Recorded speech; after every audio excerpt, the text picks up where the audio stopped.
기사 보겠습니다. 이번 계엄이 특히나 좋지 않은 건 시점 때문입니다.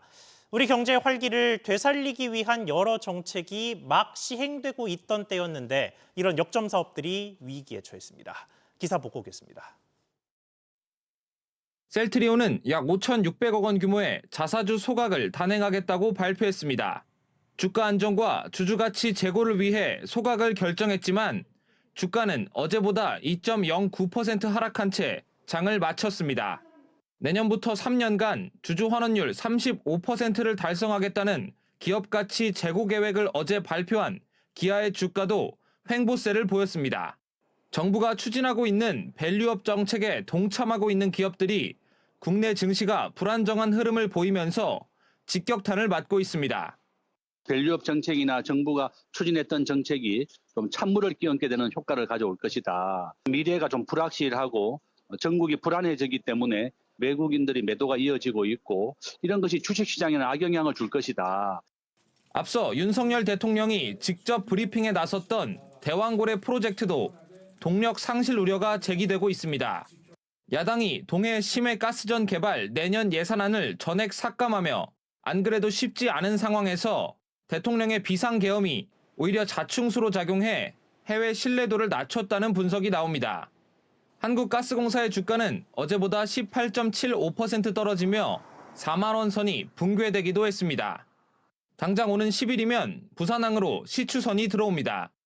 이후 2개월가량 시추가 진행되며 이번 1차 공시추는 석유공사 회사채 발행 등으로 재원을 마련한다는 계획입니다.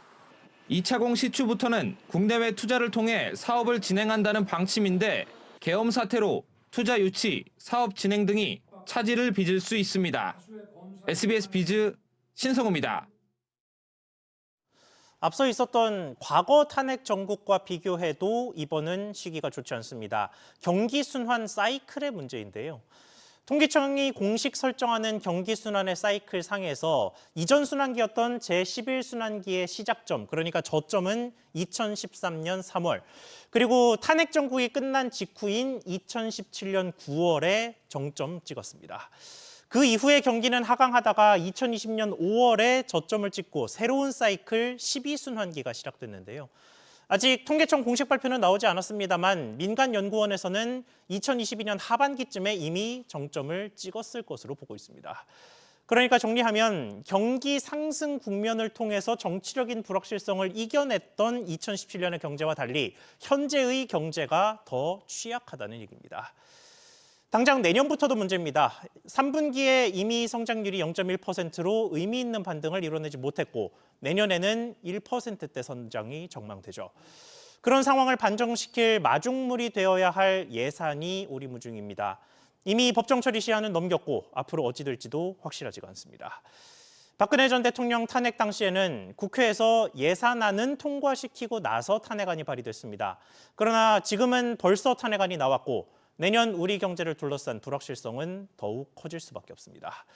어려운 경제 상황의 불확실성을 정치가 더욱 키우지 않도록 빠르고 안전한 방식의 사태 해결이 중요한 시점으로 보입니다.